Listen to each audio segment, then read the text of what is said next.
should sex be fun? Should I be doing this for fun? Yes. Yes. I'm glad to hear that. Yeah. Okay. Yes. The whole book in the Bible about sex, it sounds pretty fun. You think sex should be fun? I would hope. Yeah. I think it should be. Hello and welcome to the Sittin In A Tree podcast, where we're helping you build a fun and fulfilling marriage, sharing our stories, and giving out advice to move your marriage forward. Now, here's today's show. Hey guys, I'm John. And I'm Shallon. And this is Sittin In A Tree podcast, the podcast where we try to help you have a fun and fulfilling marriage. It is February as we're recording this, the month of love, and we're doing a series on love. Last week we talked about growing in love. This week we're talking about sex and intimacy inside of a marriage relationship. What do you think about that? I think that we take a lot of what we learned as kids and how our families talked about love and sex, or if they didn't talk about love and sex and intimacy, and how the church talked about sex and intimacy. And that really affects what our connection looks like with our spouse in the marriage. And a lot of times what you find is that there isn't any talk about it. As teenagers, we probably were told abstinence and that sex is bad. And then that was kind of it. You didn't hear a whole lot about it. And then that was the end of it. There was no other communication. A lot of times parents didn't talk to their kids about it or to their teenagers about it. Right. They may have left it to the church, and there was a very limited amount of communication about it. And then you get married, and the understanding is, well, sex and intimacy is okay, but what happens beyond that? Right. Well, and depending on your age, those that are our age, we grew up in, I refer to it a lot of time as the crotch gospel, which is, I know horrible, but it just seems like everything was focused around abstinence, which outside of marriage, that is best. And that is what the Bible calls for, not knocking that. But it seems like we were so concerned and so set on being sure that all of the teenagers remained abstinent that we, A, didn't preach on a lot of other stuff, and B, had a tendency to talk about what sex was outside of marriage and the dangers and how it wasn't God's will, and really in a negative connotation. And there were statements of it's something that is for marriage and it's good inside the bounds of marriage, but it was never talked about what that looked like inside of marriage. And so everything that we were taught as teenagers through those type of programs really shed a negative light on it, and we end up carrying that through. And then when we are finally married, what we realize is all that I ever heard about was the negative side of sex, and they told me it would be good once I was married, but now I don't know what that's supposed to look like, and I don't know how that's good, and I don't know really anything about it inside of this marriage relationship. And from a Christian standpoint or a Christian worldview, there's not a lot of stuff out there. There's nowhere to go. Who do you talk to? Who helps me understand this? Or because that stigma had been put on it when we were younger, that it's not really something that you talk about, because all we were ever told was don't do it until you're married, but then nothing was ever talked about past that point. And so it got this negative connotation, and it becomes kind of something that for those that were raised in that era, and we're saying if you were raised in a Christian home, but just anybody that was raised in a home that wasn't super secular or didn't talk about sex, there are homes that aren't necessarily Christian that just don't talk about sex. And so you get into this relationship of marriage where it's supposed to be a big part of your relationship or a vital part of your relationship, and you don't know where to go from there. And it ends up causing strife in the marriage. And then just the side note of, then you have kids and you don't know how to do anything differently. So then you carry that on, and the churches aren't necessarily changing that. They're starting to, but not enough yet to then give you that education to make that different for your kids or your kids' kids, to know how do we make that a healthy relationship in our marriage to change that continuing pattern. How do we have a healthy, intimate connection and sex life as a married couple so that we're honoring God and ourselves in our marriage so that we can change that pattern? Yeah. I mean, when you mentioned how to talk to our kids about that, it's going to be different for every circumstance, and every kid has a different personality, and every family operates a little different.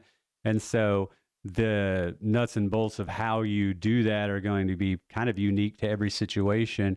But I think the thing that you key in on is you have to be sure that it's not something that is always presented in a negative light. I think there was such a fear, in the 90s, early 90s, when we were that age, those teenage years, there was such a fear that if we make it sound too attractive, then they're going to do it. And so we don't really want to make it sound bad, but we are going to give them all of the bad things that could possibly happen and not really talk at all about what God truly intended it for. Right? How God truly meant for us to enjoy sex inside of a marriage. It's not just something that you do to procreate. It's a part of intimacy inside of a marriage relationship. And again, I think it's unique for everybody, but I would just go back and say, I think that's a huge part of it is you talk about what God intended it for and the beauty in that instead of the negative and all the bad that could come from it. Yes, that is true. And that's part of it. But I think really coming from it from the God stance right.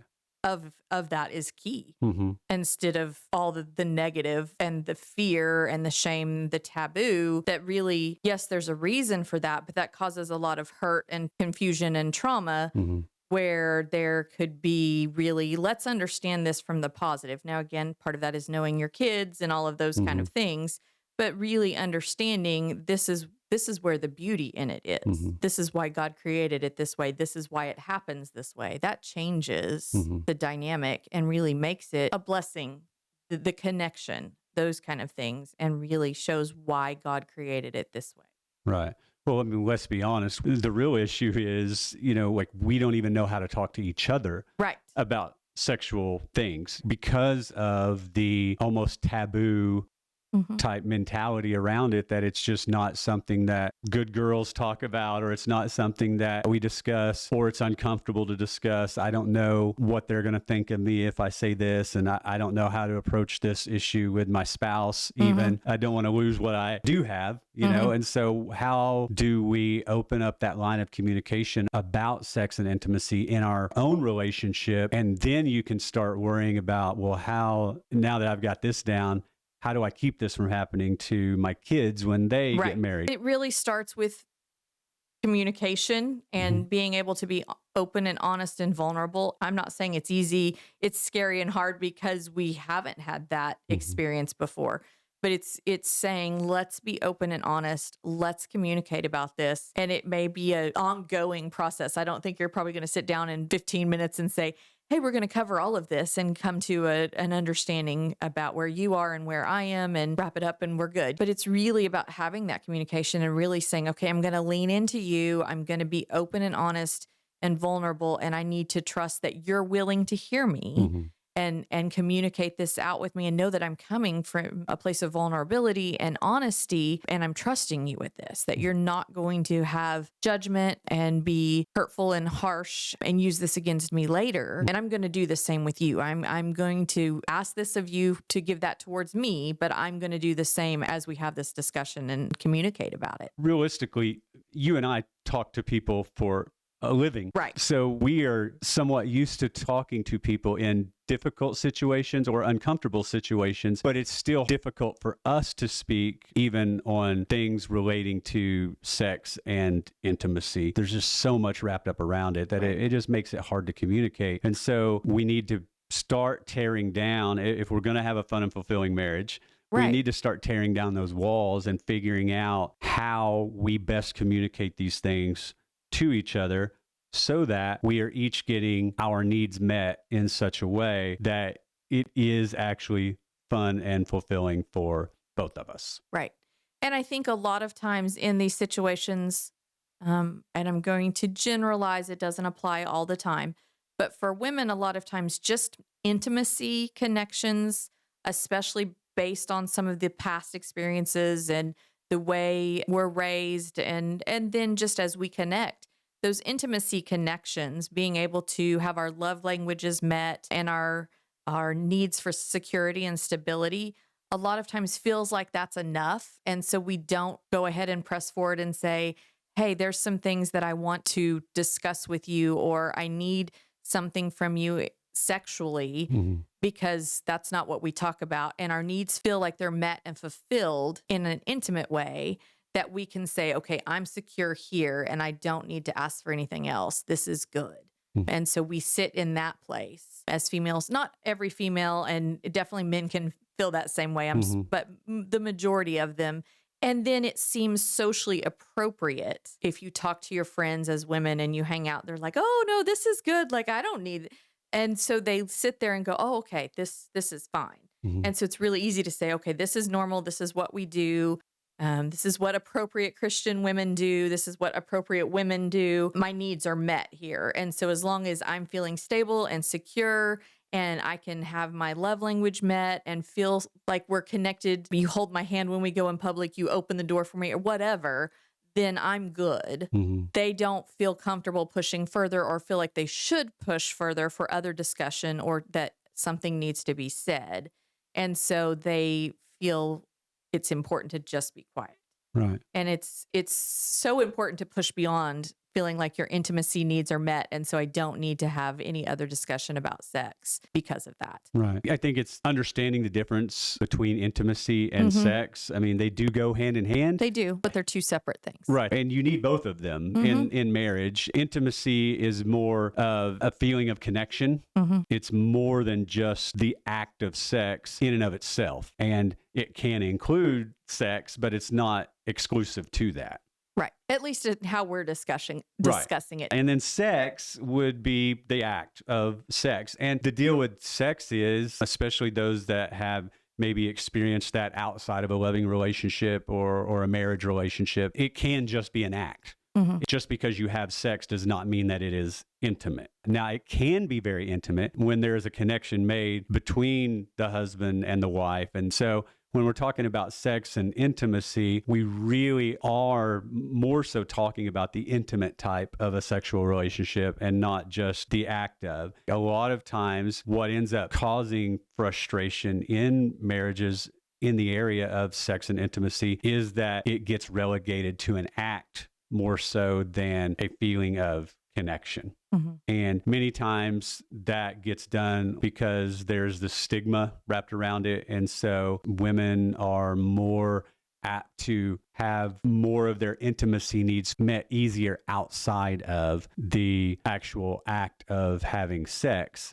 And so they can feel more like it's a chore, or even if they don't feel like it's a chore, it's just something that they're willing to do and don't experience the satisfaction that they could if there were an intimate connection there. Or they're getting those needs met Mhm. and they don't need to have sex to have Mhm. that need met. Right. It's just an extra thing. So I'm good. Right. So I don't need to have sex. Right. Where I would push back on that would be that what you're really doing in that type of an instance of being good Mhm. is that you are selling yourself short and selling God short Right. on what he created for you to have, because sex is special in a way that inside of a marriage relationship, it is the thing that we share in a committed marriage relationship that we share with no one else. Right. That is the thing that is exclusively yours. There are other forms of touch that you do with other people, regular stuff, shaking hands. You hold hands with your child. You hug your child. Right. You kiss your child. Like, there are all of these things that we think of as intimate, but they're intimate in a different way. To some extent, that's intimacy with your child. You know, there's this deep connection that is taking place when those things happen. When that hug takes place, there's a connection that takes place. But there's a level of intimacy in a sexual relationship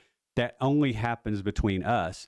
And if you get it all filled from something else, yes, you have this fulfillment. But my argument would be you can feel even more fulfilled. Right. And we are just designed. There are circumstances in all of this. There are traumas that come into play. There is abuse that comes into play. There are all these things that come into play when you start talking about that. And those really require more finesse and more specialized dealing with that you probably should have somebody help you with that. But outside of that, you miss out on the great thing that God intended sex to be. And I mean, just be honest, we were created in such a way, our bodies are designed in such a way that it is meant to be pleasurable. Mm-hmm. There is pleasure to be had there outside of just the mental and emotional side, even in the physical side. But when all of those are being met at once, now you've entered into this thing that God created inside of a marriage that really binds you together and brings a level of intimacy that you really can't achieve any other way. Right? That there's this level of intimacy that you get through that is hard to achieve any other way. Yes, absolutely. I want to go back just for a minute when you're talking about trauma and those kind of things. That's why communication is so important, because I think the other side of that coin is there is a lot of experience with trauma and other situations that can happen that you've maybe even never communicated about. And so when I was saying earlier how important it is to have those conversations and lean into each other and really say, hey, let's talk about this. Where are we really at? And I know we've never talked and we have no script and we don't know what to do to have this discussion. Part of that is maybe you've never even talked about trauma. And I'm not saying even that you may be ready to even disclose trauma, or maybe you don't even know how to wrap your mind around saying that, but to even start saying, like, I think that there may be other reasons why this is going to be hard for me to connect. Maybe I need to see a counselor. Maybe we need to see a counselor together, whatever. But that's part of that discussion too.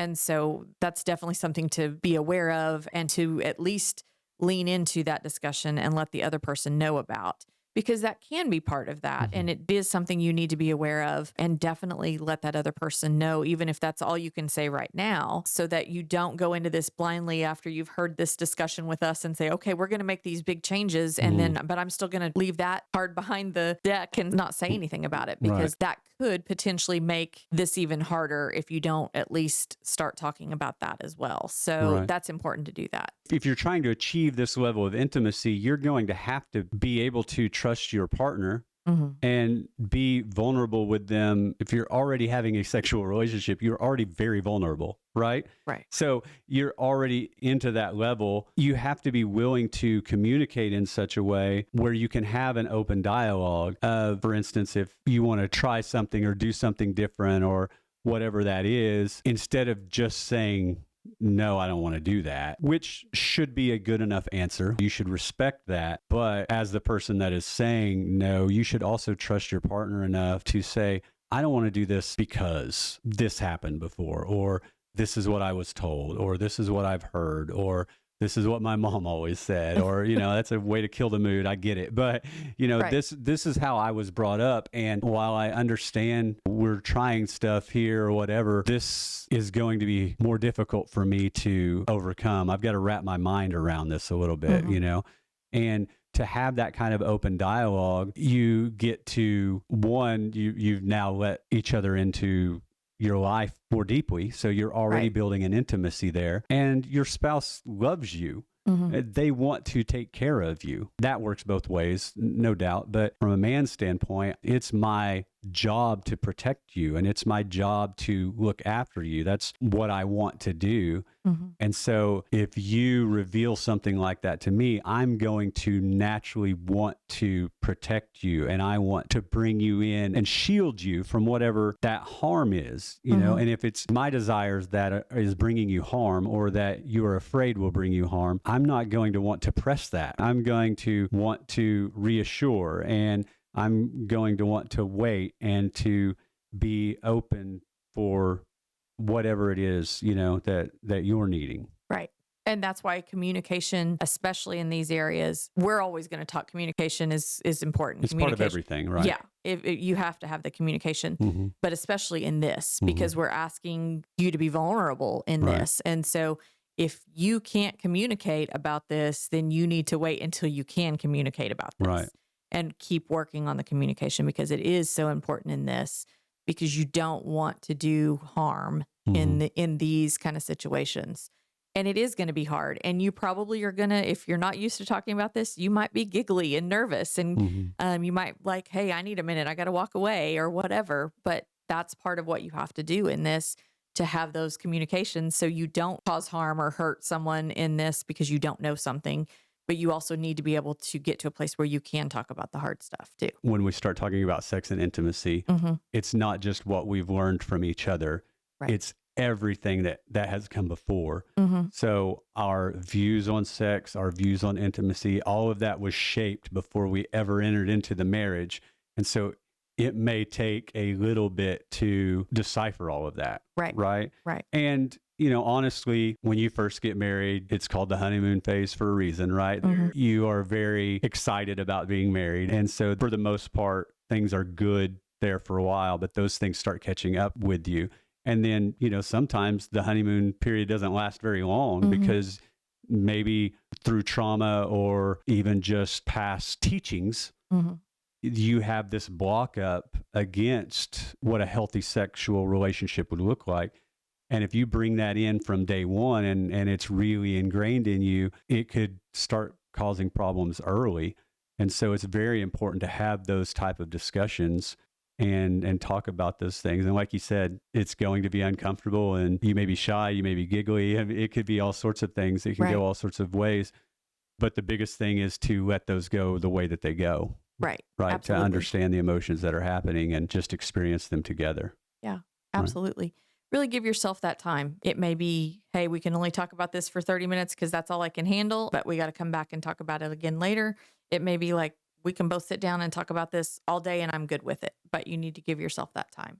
Right. Let's take a few minutes here at the end of this and talk about a couple of questions maybe that we've heard either through therapy or pastoral counseling, marital counseling, things of that nature. Should sex be fun? Because if depending on how you were raised, it might feel wrong that it's fun. It may be you were just always told people have sex to have babies. And you're like, well, we're done having babies, you know, or we're not planning on having babies. So should I be doing this for fun? Yes.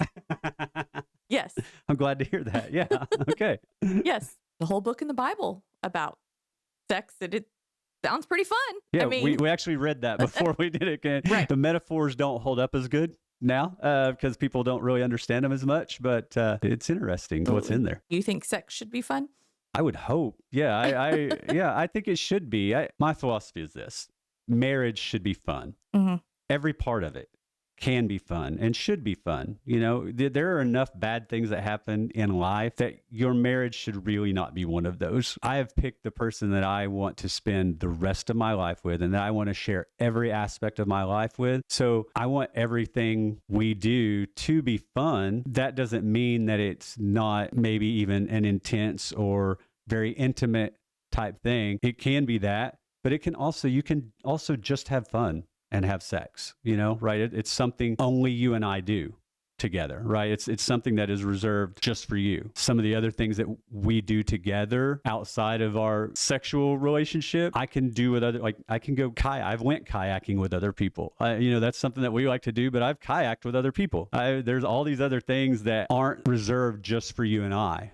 But in a sexual relationship, I don't want that thing that brings us so much pleasure to only envelop one emotion, if you will. I want to experience all of those emotions in that, because that's what makes it intimate, right? Mm-hmm. And so, yes, I think very much it should be fun. You should have fun when you are having sex. I think we have this picture, I know I had this picture of what sex was supposed to look like inside of a marriage because of when I came up in youth group. The only things I heard made it sound like this experience that was just so serious and a lot like what you would see in a traditional wedding, how it's just very serious. That's just what sex was supposed to look like. You know, it's just a serious time between a man and a woman. And it can be, but it also can be fun. I think you are missing out on the fullness of what God has for you in a sexual relationship with your spouse if you do not allow it to be fun. Absolutely. As a Christian couple, what are we allowed to do, for lack of better words, in the bedroom? Or does it have to be in the bedroom? You know, what are we allowed to do in a sexual relationship as a married couple who are Christians? What can we do? I mean, as far as I'm concerned, whatever the two of you agree on doing together is allowed. Mm-hmm. As long as you've communicated about it and you two are on the same page, then the two of you can do what is enjoyable and pleasurable for the two of you. Right. That's between you both to make that decision and do what you enjoy together. Right. The only limit that I could really think of would be that it needs to be between the two of you. That's why I said the two of you. I mean, like that's the only, I mean, like I'm just trying to think about what people would say or how they would respond to any of that. But The only limitation was that it needs to be in a one-on-one marriage relationship. And so outside of that, you leave your mother and father and cleave unto each other and you become one. And so it really is whatever we decide. Mm-hmm. One of the questions that I hear a lot of times is, how often should we be having sex? From a guy's standpoint, it's normally like Never enough. never enough, you know, and from the woman's side, a lot of times it's like, how often do I have to do this, you know, type of a thing. And I don't think either of those are necessarily healthy. Each of you need to find a spot in your relationship where you are fulfilled in such a way that nobody is left feeling like they are constantly longing for something, nor should one person be feeling like they constantly have to do something that they don't really want to do. Right. Right. And I think, again, that goes back to really being able to communicate and know where the other person is, and really having that open communication about what your needs are and understanding love languages and how do you connect and how do you feel most loved and taken care of and accepted and heard and respected and all of those things in the marriage. And if you're checking in with your person and you know what they need, you're really going to be able to, you know, have that give and take in that relationship. And really, I loved when you said what you're longing for, what you're needing is really being met on a regular basis. And when I say met, that can be anything. That can be you knowing that I've had a really long day at work and that, you know, my autoimmune stuff is bad. And so I'm going to come home and you've cooked dinner and I walk in and you're like, here, we're sitting down and eating. And then, you know, everything else is done. And like, that's awesome. And like, I didn't even have to tell you that. You knew that's what I needed. And so when you're that connected and when you're that in tune with each other, you just know. Now, we're not always on the same page and we totally can miss it. I can come home and I'm like exhausted and you're like, hey, let's go out to eat. And then I've planned this and this and this. And I'm like, I'm just hoping I make it to the couch before I pass out, you know? Right. But when it's that great, and even when it's not, that you're still trying and communicating about that is the big key to all of that. Right. And so that's knowing that. But when you're meeting those needs, so you're not longing for anything, but you are loving each other so much, that's huge. So the people that are listening or watching are wanting a number. How many times should we have? See, there's not. You can't, like, I love that. And everybody, those analytical brains out there are wanting a number. There isn't going to be a number. You can Google it. Because I've done the classes and all that, I could give you an average based on your age and how many years you've been married. Here's an average. But that's not that. You're going to set yourself up for something that isn't successful. Right. And so you don't want that average. You don't want that number. We can analyze it. We could try to find averages or numbers, but that's when you set yourself up for failure, because then if you're a numbers person, you're going to have that number stuck in your head and you're going to be trying to achieve that number. And that's not going to help you succeed. It's really about communicating and seeing what the person needs just based on what they need, because you love them and you are working together to get what both of you need and feel fulfilled and happy. So no, I'm not giving you a number. Should I have sex if I don't feel like it? See, that's a hard one. I think there really is, again, going back to communicating. And you may not feel like it, but as time goes on in that communication, you may decide, hey, I didn't really feel like it, but I understand where the other person is coming from. And this is something we need to do to really connect and help that moment. And so then you change your mind, and that's something you're willing to do. And it's not pity sex. It's not, it's something you want to do to connect with that person and help them in that moment and really join them and be there with them. And it isn't about how you felt 5 minutes ago. It could change. And so if you are in that moment not wanting to have sex and you're having sex, then you really need to evaluate what's going on. Why are you doing that? Does your partner know you're doing that? Like, what's happening? But if you initially didn't feel like it, as you communicated about it or as the evening went on, that changed, that's a totally different experience. But if you're in the moment of having sex and your brain is telling you, I don't want to do this, why am I doing this? You need to evaluate yourself, first of all. And then, was your partner aware of that? And if they were, and they've proceeded with this, you guys need to have a serious conversation about why you have proceeded with this. And if that's a normal pattern, obviously that sounds very abusive just to say that, but at the same time, that can happen and it not be abusive. It's just a In an pattern. instance, though, when it's just like, oh, I don't really feel turned on right now, Right. it's probably not. It's not all that bad to try to see if you can get to that point, right? To just keep pursuing it and try to see what happens, you know, if you can get past that.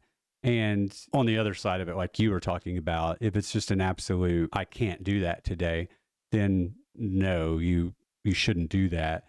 But if it's I don't know if I really feel like it. Sometimes you don't know until you are. You know, until you've approached that. And that works both directions too, because one partner might be more on the physical side. It seems like 9 times out of 9.25, there is one partner who has a much larger sex drive than maybe what the other partner does. You know, one needs it all the time. The other one is like a sex camel, you know, like maybe they can go once a year or something. But it seems like those people, for some reason, I don't know how, end up together a lot of times. And you have to look at that from both sides and realize, you know, this is going to be a give and take type relationship. You know, if you're with somebody that has a very high sex drive and you don't, then you are more than likely going to have to try to initiate that process to have sex when maybe initially you didn't think you wanted to, or you didn't feel like it, in the same way that another partner is going to have to, you know, sit and hold hands or sit on the couch and cuddle, or with, you know, a head on the shoulder, and it not be about sex, and just talk or just watch TV together or just whatever it is. You know, one may be just as excruciating for the other. You know, and I realize that's kind of touchy because you're getting into the autonomy of a person's body and all of that. And so realize we are not talking about abuse or anything like that. It's to willingly. I'm willingly going to do this, not out of a sense of duty, but instead out of a sense of wanting to meet the needs of my partner. Right. And not to shame or people have different sex drives. That's just normal. And a lot of times what happens is the partner with the lower sex drive is blamed or shamed for having that. And that's never where you want to come from. That's a normal happening. Everybody has different levels. And so it's okay if you have a lower sex drive. There's nothing wrong with that. You can have a lower sex drive, you're fine. You can have a higher sex drive, you're fine. It's finding where that happy medium is for both of you. What does that look like? How are you going to manage that? Well, and the communication and really observation is important there too, because there can be more than just the emotional side of that is taking place. You know, there are physical reasons, there are hormonal reasons, there are all sorts of reasons that those things change. Just with age, you know, sex drives go up and down. And so you add the passage of time plus the change in hormones, both men and women, to really research that out and go to the doctor, get your levels tested, see if you're lacking in a certain hormone or something like that. You know, if guys, as they age, their testosterone lowers. For women, there are other hormones. There's lots of hormones. Yeah, there's lots of hormones. Testosterone being one of them as well. Right. Yeah. But I mean, and that changes for women in a month. In a week, you know, I mean, those kind of things, but also as they age and in pregnancy, you know, all of those kind of things. It is important to look at those things. If everything is still accurate and appropriate and you're just have a lower sex drive or a higher sex drive, there is no blame in that.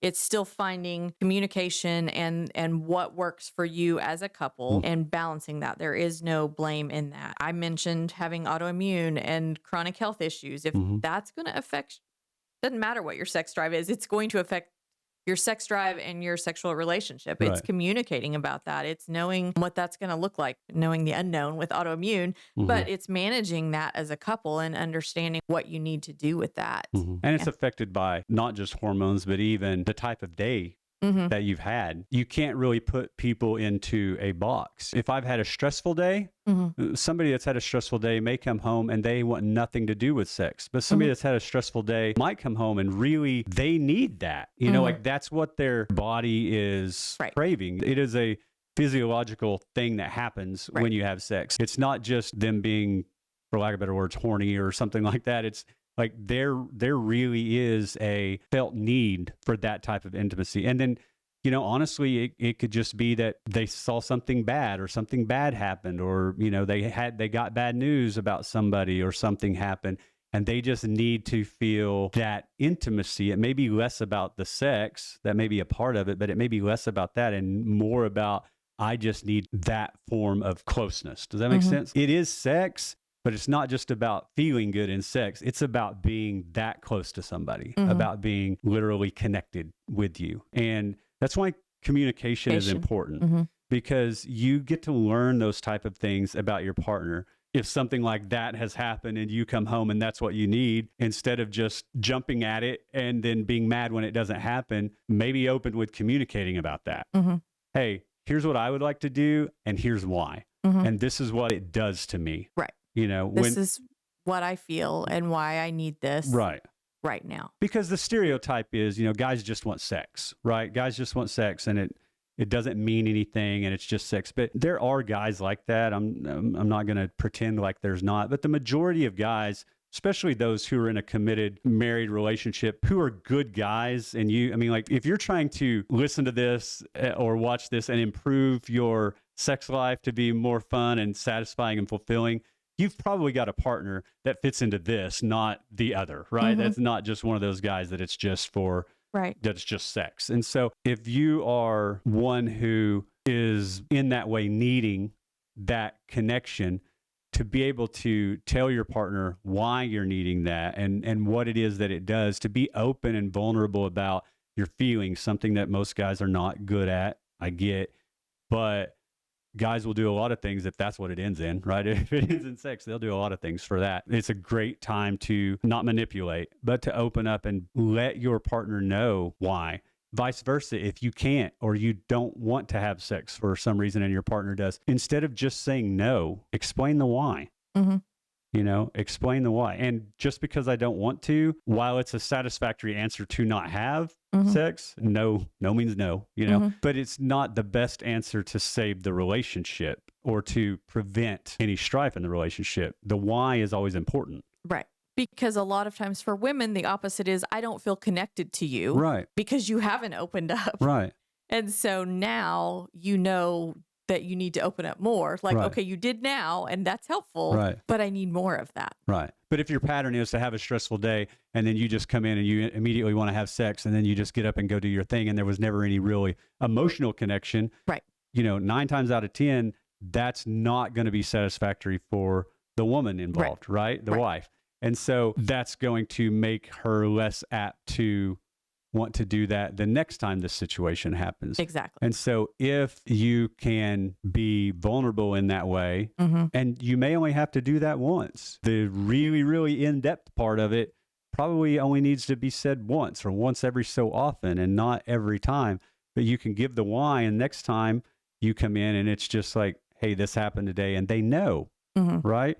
And then be willing to sit around and stick around afterwards, you know, talk to actually spend time talking before. Many times guys will wait a lot longer if they know where it's heading, right? If I know that that I'm eventually going to get to have sex with my wife, then I'm willing to, you know, talk a little bit more before, even if I'm not a big talker or if it's not something that I do, if I'm not good at opening up, I'm willing to draw that out if I know what's coming. Which is going back to what we talk about with communication, but what we talked about last week with understanding your partner's love language and what they need. And so you may not like to do dishes, but if it helps me that you've done dishes on a regular basis and I feel loved and supported, then and yours is physical touch, and ultimately you want more connection with sex, then you're going to do more dishes. I mean, and it's not about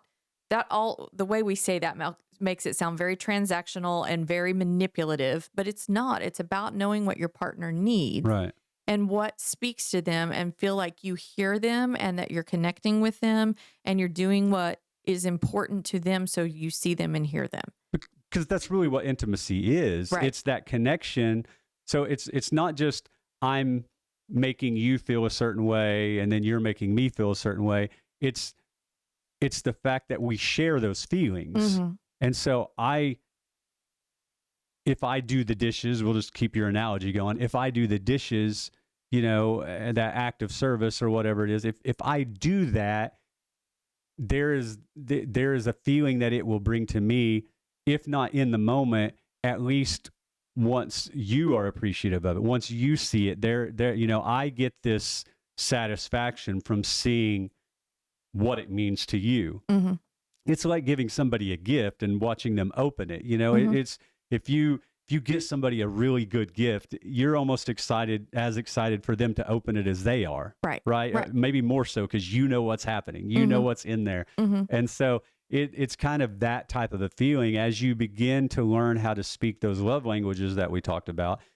Then you know what's coming and you begin to experience it. And there's that deep connection, that feeling of connection. That is the definition of intimacy. Mm-hmm. And so then when you are intimate like that, that's when even sex in and of itself becomes less of an act and more of a part of the intimacy. Mm-hmm.